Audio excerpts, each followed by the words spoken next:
Hey, good morning, Fargo. 11:06 on a Thursday. Thursdays with Tony. I'm your host, Tony Gehrig. I think it'll be a good show today. Rick Becker, who's running for Congress, is going to be on the show at the second half of the show. There's been some negative ads about Rick on the media that I've been noticing while driving around Fargo recently, the last couple of days here. So I asked him, hey, do you want to clarify what these attack ads are accusing you of? Being soft on crime, being soft on, defund the police, basically, is what they're accusing him of. They're accusing him of being soft on the border. They're even accusing him of defunding the National Guard, which I thought was interesting, being a Guards member myself. So we'll have Rick on. He'll be able to explain those positions and others as we go through that half hour on the backside of the show. One of the first things we're doing on the show today is I'm going to give some unsolicited advice to those running for Fargo City Commission. There was a debate here on WDAY, and I listened to it. I watched it, and a lot of the answers that were given, I wouldn't have given them. I would have given something else. And quite frankly, a lot of them sounded similar. And when you have two incumbents, and you have two seats available that are open with those incumbents sitting there, and there's 7 people running, that's a crowded field with 2 incumbents included. So what does that mean? It means you have to be different. Why would I change horses midstream if you sound exactly like the people who are already in those seats? So that's what I want to hear from people, and that's why I tune into debates. That's why you tune into debates as well. You want to hear something other than what's already there, because otherwise you just vote for the person who's already there. That's common sense, isn't it? So we'll get into more of that and some of the questions that Tom Tucker and Ty, who are reporters here at WDAY, the questions that they asked. I was lucky enough to get the question sheet here that you can see on Facebook or on YouTube Live, because you can see us there right now. I've shared not only this show, but also that debate is below this show on my timeline on Facebook, if you would like to take a look at that there. But the first thing I want to do today is something I don't usually do, and that is talk a little bit of sports. So 701-293-9000, email studio@wdayradionow.com. Again, we're live on Facebook, live on YouTube. And Big Game is my producer. So I have an expert in-house already. And I am not an expert when it comes to the draft, Big Game. I didn't even watch it. I did look at our picks, and then I was like, okay, I don't know much about them.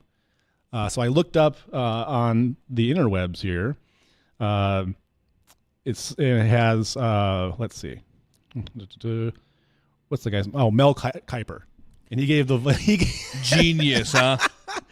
And I'm not a big fan of Mel. He's been there, but he's been the guy at the draft for a very long time, right? He's an analyst that analyzes basically only the draft and only the draft. That's all he does, is that all year round. Mm-hmm. And he gave the Vikings a C+ for our entire draft. That's because we didn't pick the guy that he projected. And who is that? I would assume that he had us moving up to 3 to get Drake May. I haven't even looked at Mel Kiper's stuff, his final mock draft that he had before the draft, because he always, more often than not, he gets the majority of the guys right, kind of in the general vicinities of where they'll go, but it's a crapshoot, man. Oh, sure. mean, out of the first round, 32 picks, right? If you get a dozen of those right, I mean, that's kind of being successful from his job's perspective. So you get a dozen of 32 right, but for whatever reason, Minnesota trades up from 11 to 10 to get McCarthy instead of from 11 to 3 to get May. Well, who's not to say that the Vikings didn't offer that astronomically high package of 3 first-round picks and a mid-rounder to go up to 3, and the Patriots just said, no, we're confident May's our guy of the future, right? So Fox Sports gave us, the Vikings, I'm a Vikings fan, obviously, that's why we're talking about this. They gave us an A for the draft. Mm-hmm. So I'm curious, because I've heard good things and bad things about our first-round pick, J.J. McCarthy. Arm strength issues or accuracy or, the style of play, the system he was in there at Michigan. Mm-hmm. Like, does that mean anything, or is it kind of conjecture until we see him actually play? Yeah, so it's really interesting depending on how you look at it, because a lot of people, they were either really high on McCarthy or they were really low on him. There was nobody in the middle. It was either he is the savior or he is going to crash and burn this thing and just drive us right into the ocean, right? And so I think the reason that Fox Sports would give the Vikings an A is the exact reason as to why I think that Mel Kiper would have given the Vikings a C+, and it's a lot of it comes down to J.J. McCarthy. Yeah. Where the Vikings, they lost two key pieces this offseason, right? Kirk Cousins, the quarterback, and they also lost Danielle Hunter, an edge rusher. Exactly, yes. Well, in the first round, the Vikings they traded around a little bit, but they got the 10th and the 17th picks. Yep. They got J.J. McCarthy, the quarterback out of Michigan, at 10, and they got Dallas Turner, who, depending on where you look, he's an outside linebacker, but in the Vikings 3-4 scheme, he's going to be a quote-unquote edge rusher that's going to cover some flats, things of that sort. Yep.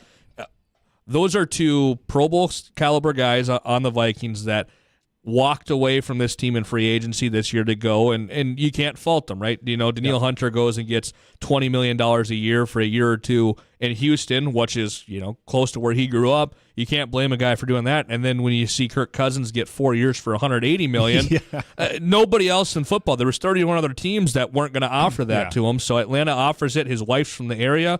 Why not go and do it? McCarthy, I've slowly warmed up to more and more, and a lot of it has to do with the team around him, the culture around him, from Michigan to Minnesota now. One thing the Vikings have not had in recent history is a coach that can speak to the quarterback and can speak and understand that position as well as what the coaching staff can currently do for the Vikings. I think that's a huge part in it. Also, in Michigan, they pride themselves on big, beefy linemen and being able to power run and get those quick-hitting type passes. Well, the Vikings have, when healthy, T.J. Hawkinson, who's a Pro Bowl tight end. They've got two legitimate tackles in Darisaw and O'Neal. And then you have two legit wide receivers, right? And I don't know why I always draw a blank on the new kid from USC, Addison. And then you have J.J., right? And so there's a lot of guys, a lot of moving parts. It's going to force defenses to not be as free and wild and pin their ears back as much as they want. I like McCarthy's decision-making when he's not pressured, what you can say about any quarterback, right? Sure. I like his passing from within 15 yards, and I like the fact that I think he can move the pocket a little bit with having legitimate tackles. My concerns would be, one, the center position, which has nothing to do with JJ, right? That just has to be what we have. But the way that he throws and his decision-making and his accuracy downfield more than about 15 yards. Yep. And you can say noodle arm from, if you want to talk about Teddy Bridgewater, you can talk about how there's just the lack of arm strength like Ponder. Yep. Maybe you could talk about the durability like he had or lack thereof with Sam Bradford. Yep. But I think with the receiving core he has, it's going to help out a little bit. But at the same point, you're playing against NFL cornerbacks and safety, so I think that's going to take some time to adjust. And I think with the system we have, if Aaron Jones is going to be as healthy as he was 2 years ago for the Packers, that could help open up some of those things. I think the Vikings are going to need to limit when they push the ball downfield with him, especially early on. Yep. But at the same point, you have Sam Darnold right now that very well is going to be fighting for that starting spot as well right now. So sure. I'm optimistic on it. I'm cautiously optimistic about McCarthy, but I'm leaning more towards liking him, and a lot of it has to do, I think, with some of the positive things I've heard from Michigan to Minnesota. And then on the lines of Dallas Turner, the edge rusher, whenever you got a guy that's 6'3", 250 pounds and can run a 4.49 40, I'm in. Yeah. I don't care. I'm in. Yeah. And you know what? Losing Danielle Hunter, that's a huge piece of it. So I think that they did really well in those 2 first-round picks, and I think also why maybe a Mel Kiper knocked down the Vikings. They didn't have a 3rd-round pick. They had to trade back to go get a 4th-rounder and things of that sort. So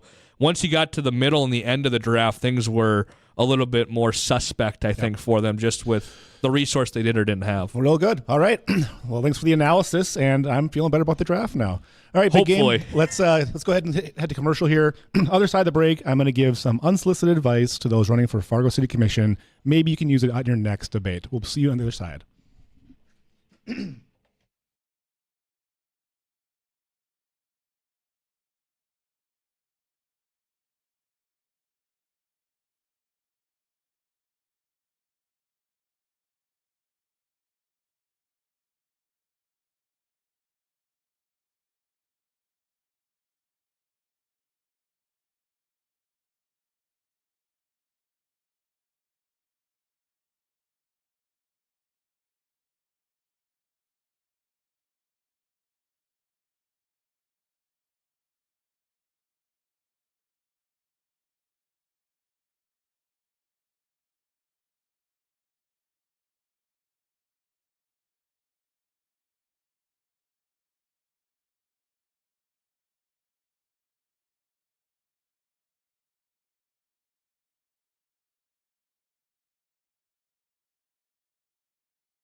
Welcome back to the show, Thursdays with Tony. I'm your host, Tony Gehrig.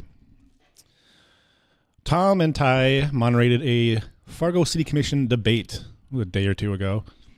And it's on my Facebook page. You can watch it there. You can scroll through it. You don't have to listen to the whole thing or whatever. You can skip the commercials if you want.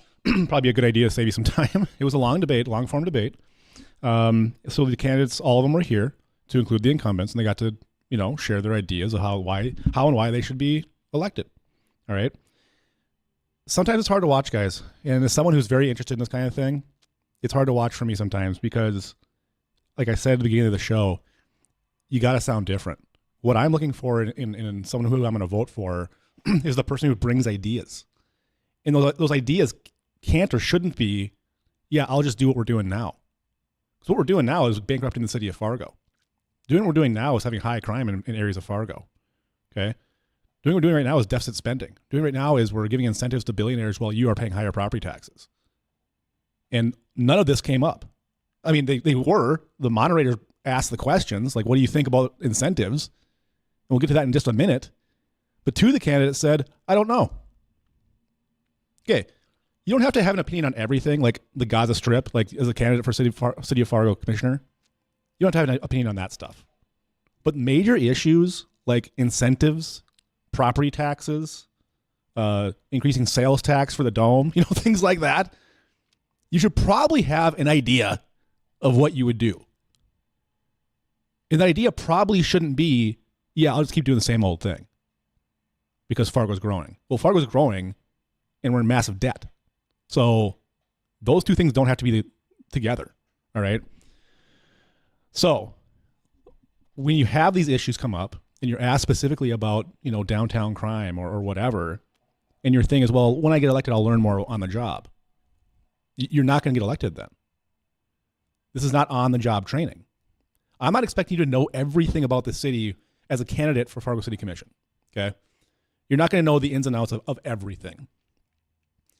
But you should have some ideas of how you're going to change things. Because there's two incumbents, like I said.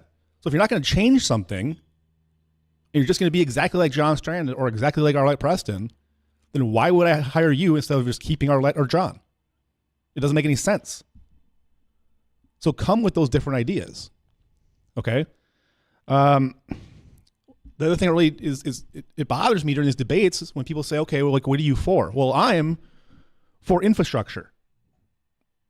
Okay, like we all want roads, right? Like that's not different. That's not a new idea. Tell me about how you're going to lower the cost of infrastructure. Tell me about how you're going to do infrastructure better than we're doing it now. Tell me what you want to do. I don't even have to agree with you, but tell me how you're going to do infrastructure different than how we're currently doing it, which is special assessments. That's how we're currently doing it. We're going into massive debt for infrastructure. I'm for public safety. Cool. No one's running for commissioner going, I wish Fargo was more dangerous. I wish we had less firemen. You're not saying anything. Say something. I'm for affordable housing. Well, who's for expensive housing? No one is. We all want affordable housing. How do you propose we do that? I propose we do that by stop inflating the market by offering all these incentives. Get out of the way of the developers. Allow different types of housing. Row homes are illegal in the city of Fargo. The homes cannot be touching like that. Having narrow roads in a row home community is illegal in the city of Fargo. Okay? Tiny homes are illegal in the city of Fargo. How and why? Because of our zoning. We have too restrictive of zoning.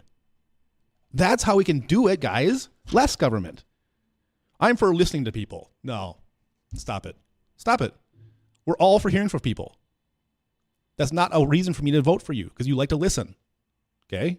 It's cool to listen, but you got to have ideas too. I'm for improving the mental health of the community. Of course you are. We all are. How do you propose we do that? Because some of the candidates want to spend $50 million a year to clothe and feed and house the homeless and mentally challenged, or not challenged, but mentally ill. Guys, that's not a city job. The city cannot fix this problem. At a minimum, we need the state to step in and provide those funds and that it's a higher level than Fargo can do. We're talking tens of millions of dollars a year if you want to tackle that problem and that won't fix the problem. Show me a city where if they throw money at the problem, it fixes the problem. You can't show me. I want downtown to be safe. Who wants downtown to be dangerous? You guys, again, tell me your plan. Are you talking about more officers? Are you talking about less alcohol? Because here's the deal. John Strand came out today in the news. Ty was talking about it on the break here, that John Strand was quoted as saying, we have an alcohol problem in downtown Fargo. And while I probably agree with him, why do you suppose that happened, guys? Why would there be an alcohol problem specifically in the place where we incentivized bars and restaurants to go? We gave unique and cheap licenses to sell alcohol down there. Do you know a bar license in downtown is half the price as a bar license anywhere else, city of Fargo? So guess what? You got more bars down there. Do you know downtown is the most dense area of the city of Fargo? So in the most dense area of the city of Fargo, you have the most bars and you have an entertainment district, which is exactly what we wanted. We incentivized it with your taxpayer dollars. And then we said, what a great job we did. The value of downtown is so much higher than it was in 2000. Well, what's different? There's a lot more entertainment venues, a lot more bars, and a lot more restaurants, and they all sell alcohol. So yeah, you're going to have an issue. So if I'm for downtown being safe, well, then why did you offer incentives to make it less safe? When you have a dense area, the densest area in town, with the most bars and the most entertainment and the most restaurants, what did you think was going to happen? Okay? I'm against wasteful spending. Tell me what you're talking about. None of the candidates said what was wasteful. A lot of them said the budget is important. One of the most important things is what they said. But and then they said, well, I'm against wasteful spending. At least 3 of them said that. But I can't remember any of them that said, and this is what's wasteful. I can think of a few wasteful things. I can think of a few ways to reduce the budget. And some people said taking care of our employees is one of the top priorities. Okay, important conversation to have in a brief period of time. That's the most expensive part of our budget, is our people and their benefits, and in hiring new people. Okay, so if you want to take care of the people we have, you have to have a conversation of how many employees can we have at this time. We all want more cops, right? But cops are really expensive. Their benefits, their retirements, okay, their base pay, very expensive. So it's not just a matter of, I don't want more cops. It's what in the budget are you going to cut?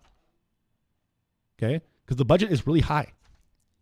The first question to ask by Tom and Ty at their debate was, and I've got it here, what do you see as the most pressing issue for the city of Fargo, and what would you propose to fix it?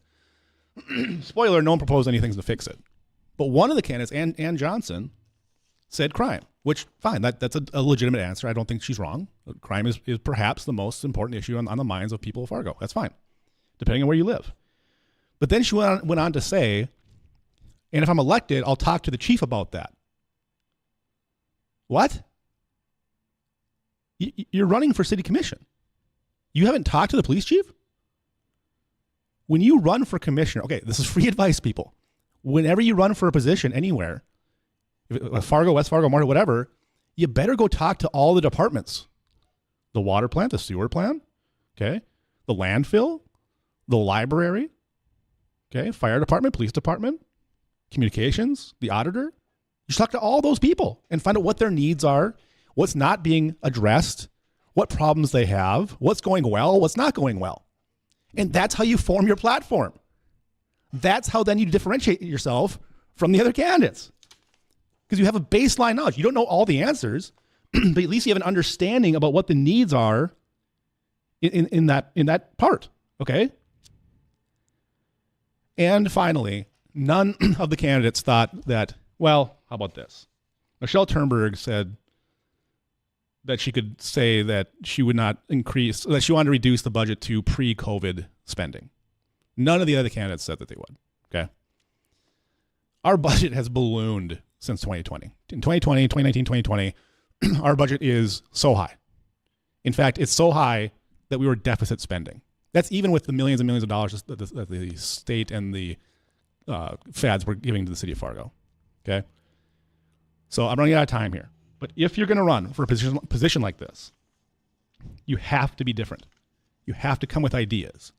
And anyone who says in a debate about a major issue like public safety or about incentives, no one wanted to end incentives. But two of the candidates said, I don't know. I don't know if we would end incentives. I don't know enough about it. I'll learn when I get there. No, you won't, because you're not going to get there. Because if you don't have an idea, if you're not different, you're not motivating anyone to vote for you. So that's my that's my dollar's worth of advice to anyone who wants to listen, unsolicited, to all those folks for running. And, good for you for running. It's not easy. It's hard. People poke at you. People have opinions about you. So thanks for running. But the next time you run, be sure to be different. All right, other side of the break, we'll have Rick Becker. He's running for Congress. He's a longtime state representative I think he was for about a decade out there in Bismarck. And we'll talk to him on the other side of the break. We will see you there.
Welcome back to Thursdays with Tony. I'm your host, Tony Gehrig. We have Rick Becker on the line, and he's running for Congress. A long time, well, I'll say, is that a long time? 10-year state rep. Rick, how you doing?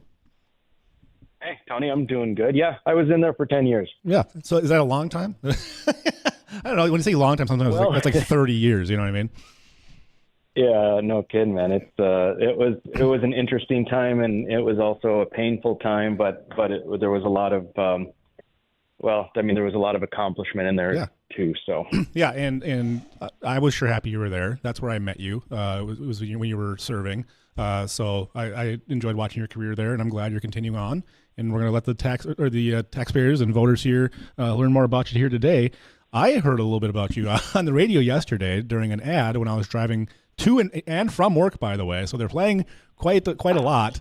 And I believe they're on this station, if I'm not mistaken, that are some negative ads. So do you want to start with the negative stuff here, or do you want to start with the positive stuff? Yeah, let's get the negative out of the way. Okay. Why not? All right, good.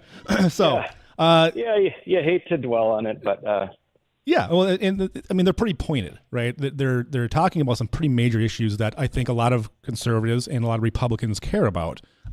So one of those claims on the ad was that you're anti-border wall and pro-open borders. Is that? And I look at your website, and you address it on your website, but why don't you address it here as well? Right. Well, yeah. So what you've got is Pat Finken with Brighter Future Alliance. So this is an organization that has at least for the last 4 years, the primary objective is to take out conservatives in Republican primaries. So this is money from the old guard establishment Republicans, the country clubbers that don't like anyone with principles shaking the tree a little bit. So at first these guys were coming out against me saying I'm too conservative.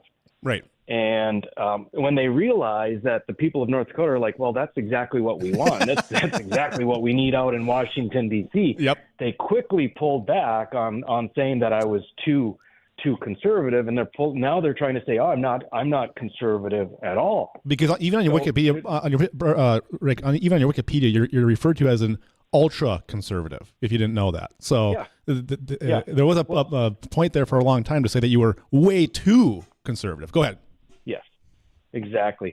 So now here's the tactic, and this is what Pat Finken and Brighter Future Alliance do. This is their routine. They have a very narrow focus. The problem is it's effective because they use repetition. Mm-hmm. They're just they know that when you tell a lie often enough, that people start to believe it. Yeah, no kidding. So that's their goal. They don't care how outlandish it is. Now, what they have done in this particular circumstance with the border wall, is there was a resolution in 2019 in North Dakota State Legislature. A resolution is just a message. So this resolution was to send a message to our congressmen and senators to say, hey, we want you to fund the border wall. Okay, well, that's all fine and good. The problem is 2 weeks before we voted on that, Congress passed a spending bill that was put out by McConnell and Schumer and Pelosi that had stripped out funding for the border wall. And so now this comes before us in a vote, and they made a joke of this. They completely let us down. They let the people of North Dakota and the United States down by stripping out funding for a border wall. And now we're supposed to vote on this resolution that is asking our guys to vote differently than they already had voted. It's a done deal. I mean, at that point, it's just political theater. Sure. And I'm not the kind of guy that's going to play those games. I'm just not gonna. I'm not going to pretend that they didn't already screw us over. And vote and just be don't make waves, just vote for this anyway, even though they let us down. So I voted against it, and I think that's the way it should have been. And they say, Pat Finken is Brighter Future saying, oh, he's a flip-flopper. I think it was 2 months before this vote ever came up. I have a Facebook Live out there that says that we need a border wall. So I've never flip-flopped. The only thing that's different is that they're telling this lie. And it's easily refutable. The problem is they know that because of how they're bombarding the airwaves and people's mailboxes, that there are thousands of voters who are not going to hear my message telling the truth. And so that's how they play this game. It's very unfortunate for North Dakota politics. But that's Pat Finken. That's Brighter Future Alliance. That's what they do. And it's hard sometimes to when you start refuting the things that they're being lied about you, it seems like you're being defensive. You know what I mean? And so it almost looks like you're guilty of something. You know what I mean? So it is effective way to do that. All right. So you're not anti-border wall. Copy that. Nope. Are you for defunding the police? Yeah. So this is another beautiful lie by this guy, Pat Finken. So there has never been a bill to defund the police or any law enforcement agency in the North Dakota legislature ever. Mm. What they're talking about. So people in North Dakota know that government is growing like crazy. They know that we're spending like crazy. We're spending too much. And likewise, they know that in Congress we're spending like crazy and spending too much. So what I did in the state legislature is on those various agency and department budgets that would come through that were bloated and jam-packed with more spending, I would vote no on those. And then the goal is if we kill the bill, then it goes back to committee and they trim it down to where it should be. Sure. Then bring it back and you vote yes on it. So these guys are saying, there were on 2 occasions I voted no on the Attorney General's budget because it was too bloated. In the budget, there is funding for police. So they're saying, I voted to defund the police. That's an outright lie. So can you imagine what these guys are trying to tell people is if a legislator votes no on any budget for being too big, then that means that they vote against everything within the budget and they do not want it to exist. They do not want funding. It's outrageous. And it's this type of thinking that got us into the place we are with $35 trillion in debt because people like Julie Fedorchak are going to be too scared to vote against the omnibus bills and too scared to vote against continuing resolutions because they're worried about the optics, the politics of it. Could someone use this vote against them? You see, what we need is people with the history that I have, which plow ahead and say, this is too much spending. I'm voting no. I don't care what the political ramifications are because it's the right thing to do for the people of North Dakota. Yeah, I hear you. And I voted no on things like increased wages for our employees because it was just too much. Our budget couldn't handle it. So I got this, reputation for hating the employees. Well, it's like, okay, you can believe that if you want, but we can't afford a $2 million increase in our budget just for that one increase. So I hear what you're saying. Right. All right. Last thing I'll ask you before we go to break here, Rick. I'm here with Rick Becker. He's running for Congress. 701-293-9000. Email studio@wdayradio.now.com. Ask Rick a question. I found this one to be a little odd. Defund the National Guard. Yeah. It's the same story. I don't know whose budget that was in, but I vote no on these huge increases but it's the storyline's the same. And then they have another one where I voted to not allow law enforcement to have the tools they need to stop crime. Let me touch on that briefly. Do it. What they're talking about there is there were a few bills after the No DAPL protests, which, by the way, I very vocally supported law enforcement, very vocally. But there's these knee-jerk reaction bills because of what some of the laws that had been broken during No DAPL protests, they weren't being enforced. These people weren't getting any jail time. There was no repercussions to these lawbreakers. So the legislators, in their infinite wisdom, said, well, the solution to this is make these misdemeanor crimes into felonies. Well, I'm opposed to that because what the problem is our court system was not enforcing the laws that were already in place. Sure. Making it a more serious offense doesn't change anything if the courts aren't going to enforce it. Right. Oddly, it has nothing to do with law enforcement. If someone's breaking the law enforcement will apprehend them, I hope. And it doesn't matter if it's a misdemeanor or a felony. They should be apprehended. What takes place in the court system is what we're talking about. So the legislature or the legislators who introduced this, they're correct. There was a problem with these No DAPL protesters. The problem was not in how the law was written. The problem was how the law that we had on the books was not being enforced. And it did not have any effect on law enforcement. So once again, the big liar, Pat Finken, and his propaganda machine, Brighter Future Alliance, is twisting things and manipulating your listeners, the voters of North Dakota, into all these lies. Yeah, there you go. All right, Rick Becker, we got one more segment with him on the other side of the break, 701-293-9000. Email studio@wdayradionow.com. We'll talk to Rick about the issues on the other side of the break.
Hey, welcome back to Thursdays with Tony. I'm your host, Tony Gehrig. I'm here with Rick Becker, who's running for U.S. Congress for the state of North Dakota. Rick, let's talk about the issues a little bit. We talked about some negative and some positive. Well, you actually get the positive even. Real quick, you got a lot of endorsements. You got, of note, Rand Paul, which is one of my favorite politicians, Vivek Ramaswamy, Matt Gaetz, and another really good one is Thomas Massey. And you had a lot more than that as well. Did you want to touch on that at all? Or?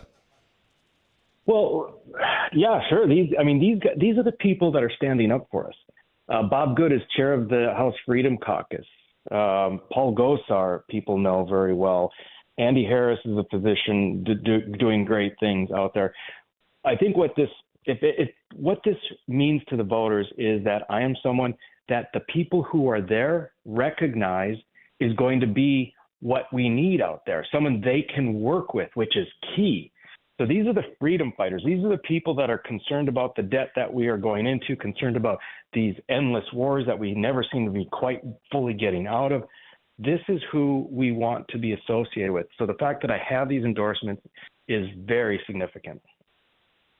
I was like, how did you get all these? So yeah, they're very, very good. Some of those are very, very good names that people know.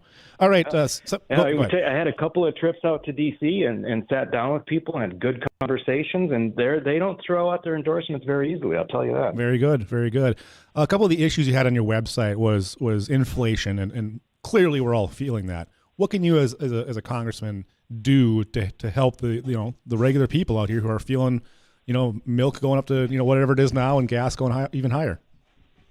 Yeah, there's not an easy answer, Tony, but I can tell you that there's a very straightforward answer, and that is to get control of our spending. Yeah. The number one reason we have inflation is because of overspending. The more we go into debt, the more money we print. The more money we print, the higher the prices go. Yes. And inflation really is a thief of our savings, of our retirement account. Mm-hmm. It hurts middle and low class the most. It hurts our seniors the most. And it's unbelievable. And yeah, Biden, you betcha, he's got a definite role in this. But really, if we're truly honest, our elected officials in Congress have the responsibility for the greater part of it over the last 20, 30 years. I mean, this is significant. The only way we get control of it is to stop deficit spending and then to start to decrease our overall debt. And that's just the way we should be doing it in the first place. But that's how we get control of inflation. Yeah, and I think that's reasonable. I think that most economists would say that's clearly the answer. One thing that goes, I think, kind of hand in hand with that, no matter how you feel, and I'm talking to the radio listener, about us supporting, the Ukraine or us supporting Israel, with money, with aid, no matter how you feel about that, we've been spending hundreds of billions of dollars above and beyond, our regular cost of doing business for the military, in these conflicts. Rick, you wrote down America First on your website here. Can you tell people what that means to you? America First foreign policy. America First I think puts America back as the top priority and the way it should be. So it's not specifically isolationist, but it's just saying we need our sovereignty back. We have sort of farmed out everything that should be specific to being within our nation to organizations like World Health Organization or the International Monetary Fund or the Foreign Relations Council. I mean, all of these groups. And we get into these agreements like Paris Accord, where we're going to hurt the American economy to try and disproportionately hurt our economy compared to other nations. So we have to look at putting America first. And to do that, we also need to look at where our money goes. The fact that we are so severely in debt and we are not addressing the things that need to be addressed within our own country, such as the southern border, yet we will borrow money from China and other places and give it to countries overseas. Mm-hmm. It's nuts to me that we will go in debt so we can give our money away, and frequently to nations that do not have our best interests at heart or are specifically enemies of our allies, and to countries that have less debt than we have. I mean, it's amazing to me. It's just the fact that we have tolerated this for as long as we have is shocking. I'm glad that the American people we are waking up and we are saying no more. So that's America first. There you go. Rick, do you guys do polling? I mean, do you know where you're sitting compared to the other people you're running against? We did polling early on, just before Tom got out of the race, and our polling showed me with a very nice lead over Julie and Tom. But if we're going to be fully honest, that really doesn't mean much now. I feel very good about the race. We are going to do more polling soon, and we'll see what that shows. But it's such a different race now. There's 5 people in the Republican primary, so we'll figure out where things are. I mean, that can help you campaign understand what they need to do. Right. But really, it doesn't change the nuts and bolts. We just want to get the message out and remind people that the 10 years I had in the state legislature of being a fighter, of being a principled person, not backing down and not compromising is exactly what we need in Washington, D.C. right now, if we have any hope at all of fixing what's wrong with the country. All right, Rick, did you kick Rob Port's dog? Because he's been writing quite a few articles about you. You know Rob Port, once he gets fixated on something, he's going to write some articles about it. So one came out a couple days ago, and the head of it says something to the effect of Rick Becker might be the best thing for Democrats. Okay? The premise, of course, being that you're a polarizing, I guess not, or conservative, I don't know. And then that he says that you attack or kind of rub the classic Republican more than you do with the Democrat. So he's making a conjecture that, if you're elected, you're going to cause more mayhem, and that's good for the Democrats somehow. Yeah, I don't know. Rob doesn't make sense. The only thing he's consistent on is that he will try and find in every story some way to spin it negatively for me. So yeah, it's apparently now I'm good for the Democrats. He's working every angle possible to try and diminish the effectiveness of my campaign. I don't even want to spend more time on this guy. He actually has a mental illness. If you follow, I challenge your listeners, do a search on his website or on the forum website for my name. There are so many. I think 2 years ago I counted 20. Like 2 years ago I counted 26 articles. And it's got to be double by now. And there's so many negative things. Yes. And in fact, I should make a list of all of the adjectives and phrases he uses. So anyway, he's a crazy boy, and we ignore him because he's not worth anything more than that. All right, Rick, we're gonna head out here. Why don't you tell people how to contact you, how to find more about you? Yes, go to rickbecker2024.com, rickbecker2024.com. And let's send someone who's principled out to D.C. Let's try it. Why not? Yeah, something new. All right, Rick, thanks for being on the show, and I'm sure we'll talk to you again pretty soon. All right, thanks, Tony. All right, see ya. Rick Becker running for Congress for the state of North Dakota. Thanks for having him on. All right, folks, thanks for being part of the show. We'll have another good show for you next week, next Thursday. Look forward to it, and we'll see you then on Thursdays with Tony.